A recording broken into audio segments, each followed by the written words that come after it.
Okay, so we have seen that just a second. Yeah. So we have seen in the previous session that how a plaint should be drafted. Okay, what all are the particulars which have to be included in the plaint, and what should be the order also, like how it should be in the fact should be in chronological order and everything. So now this was what the plaintiff has done. The plaintiff has filed his complaint.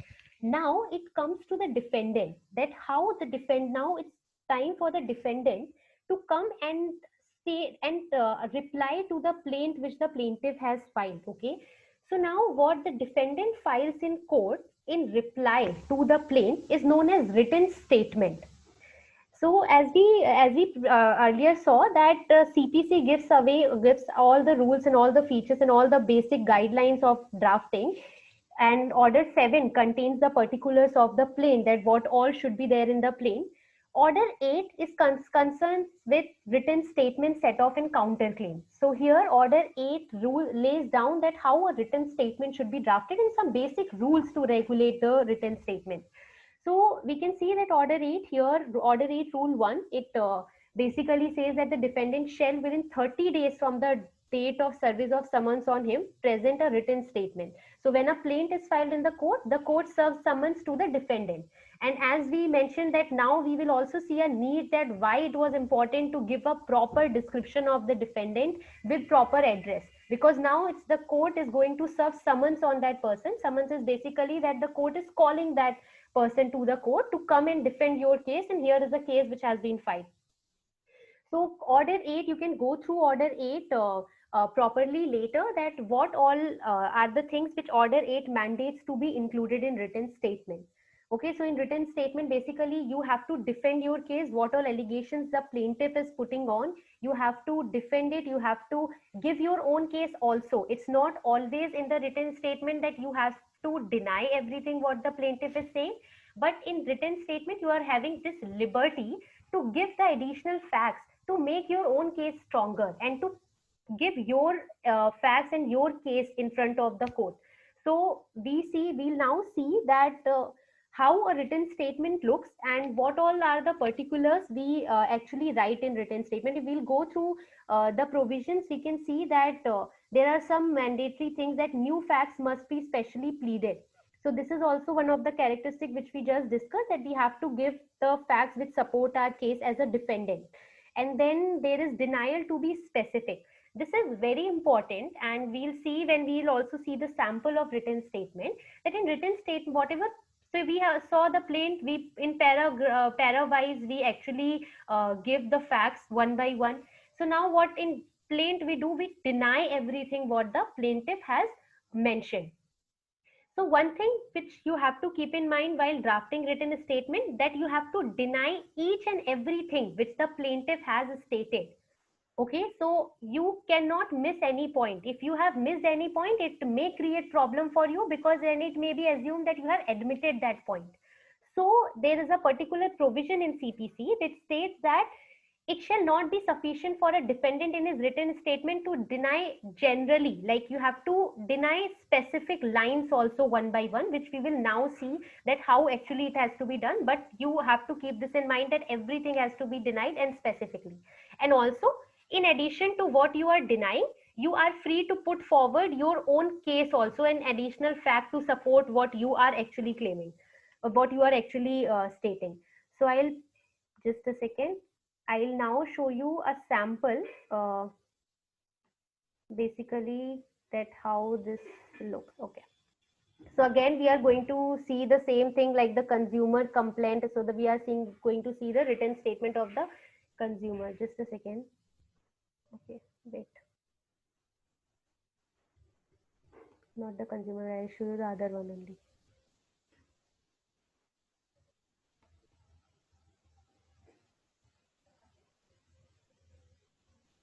I think I closed that. Okay, yeah. Is my screen visible to all? No, ma'am. नहीं.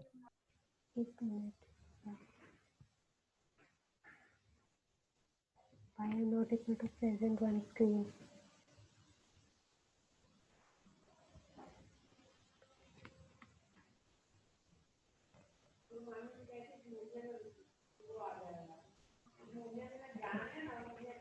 Is my screen visible now?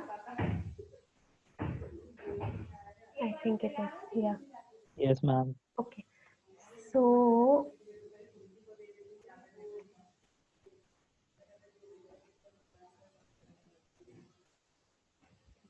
so now we'll see how a written statement is drafted.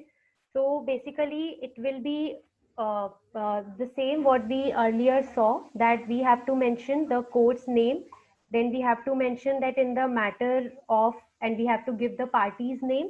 We have to also give the address and all the description of the parties to be very certain.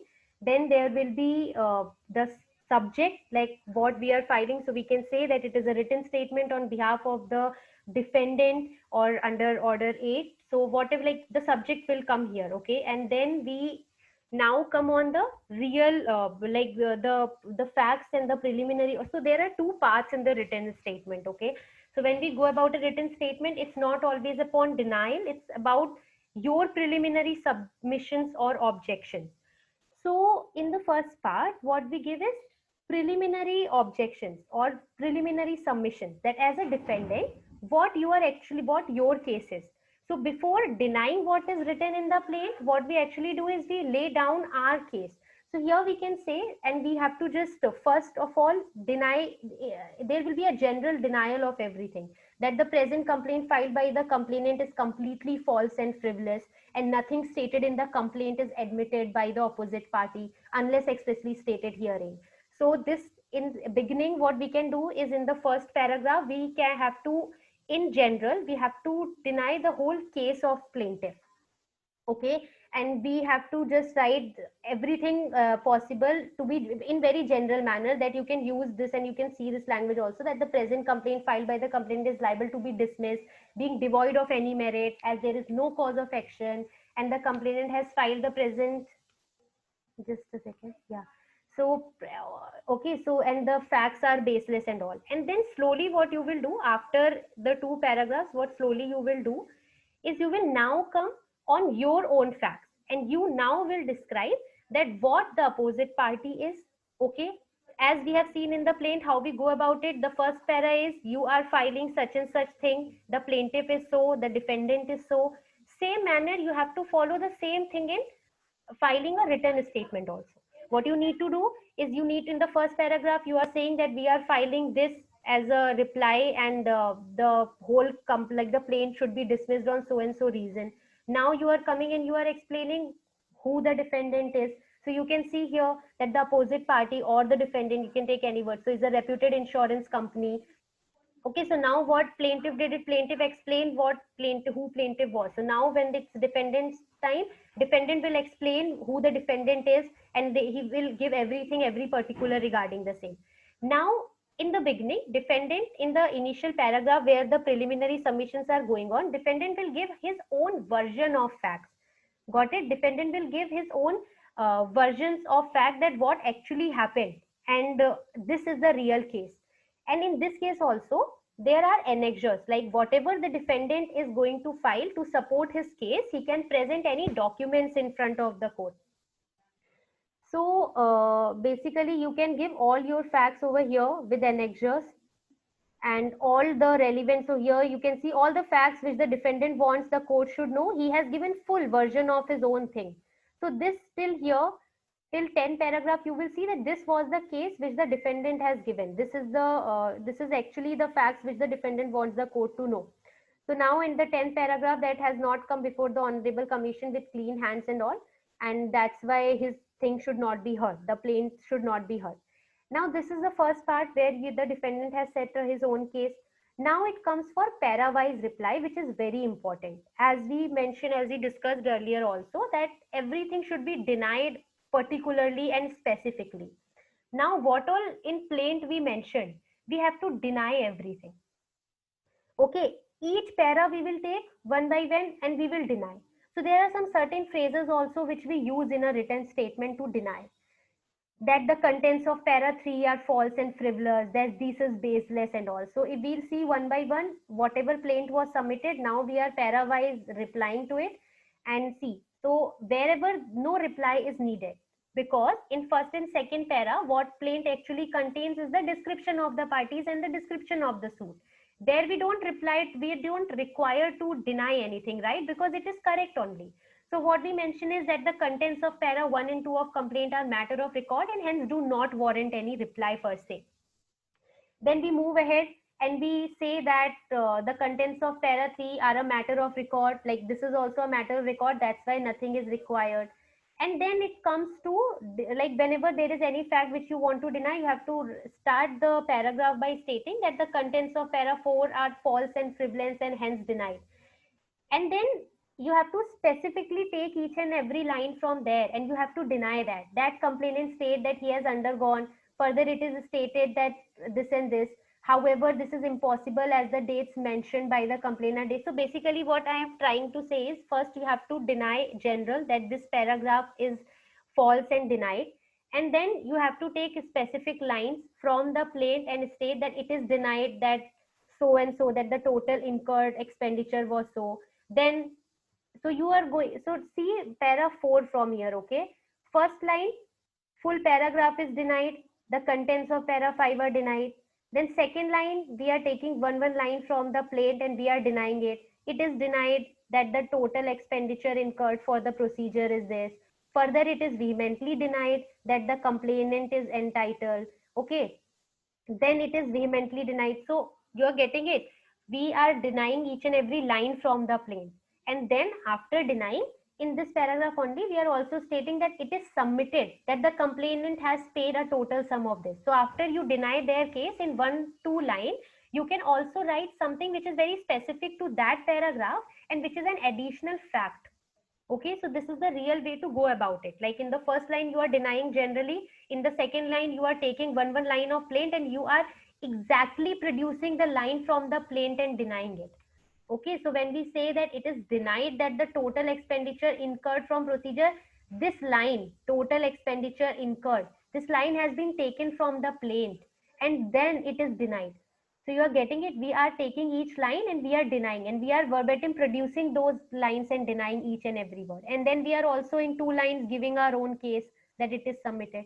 So we go about this throughout the plaint. All the paragraphs ensure that all the paragraphs show us that we are exactly applying the same thing, and we are so whatever, so in the last we are seeing that there were some paragraphs regarding the valuation of suit or regarding some particular the important clauses which we had. If those paragraphs are not do not require any reply, then you again have to mention that the contents of this paragraph is matter of record and do not warrant any reply.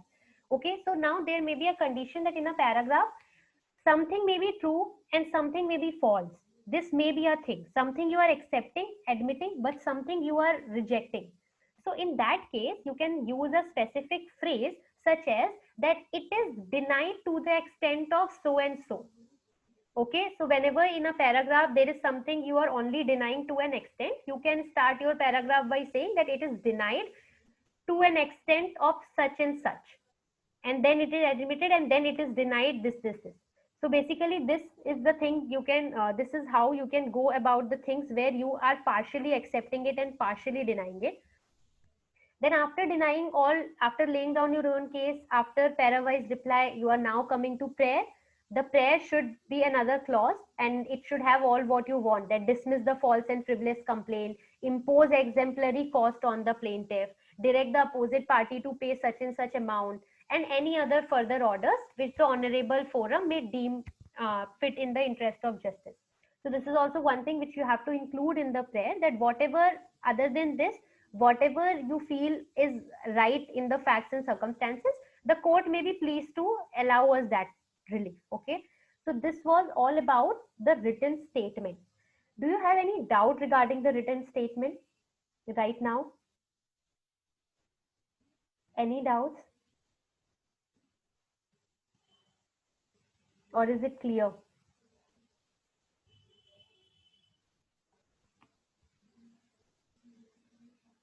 Guys, any doubts? Okay. Okay. So now we'll quickly come on rejoinder. So basically, we saw that plaintiff has filed one plaint and defendant has denied that. Now, there is a subsequent pleading also. There is a provision for subsequent pleading that whatever in written submission you have mentioned, that the plaintiff should be given a chance to deny what you have given in written submissions, right? Even the plaintiff should have that opportunity. But actually, these subsequent pleadings depend upon the leave of the court, which means that plain and written statement is your right. You are going to do that anyway. But when it comes on the subsequent pleadings, that now after written submission, whether plaintiff will have the right or not, now it depends whether the court will allow you to do or not. Okay. So if the court allows the plaintiff to file a subsequent pleading after the defendant has filed the written statement, we call that as rejoinder. Okay, plaint, the written statement, then in reply to the written statement there comes rejoinder. Now, how rejoinder is basically what? If we see in essence, rejoinder is a reply to the written statement, right? Whatever written statement has been filed, the rejoinder will be definitely a reply to the written statement. So essentially we see that the format which we follow in rejoinder is same as written statement. Okay, so we'll see that how a rejoinder looks. So basically, again, we from the start we'll say that whatever the court and the forum name is, whatever the number we have been allotted, then in the matter of the party's name, both parties' name and description. Basically, this is affidavit attached to it, and then we come here reply to preliminary submission. So we saw that in written statement there were two parts, preliminary submissions as well as the other part was para-wise reply. So now what we are going to do is we are going to reply to the preliminary submissions first, and then we are coming to the para-wise reply.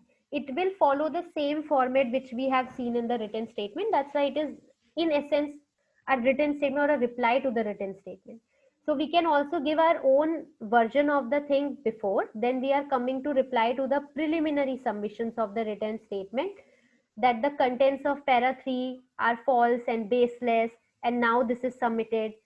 That the contents of para 4 are incorrect and denied. It is denied. This specific denial.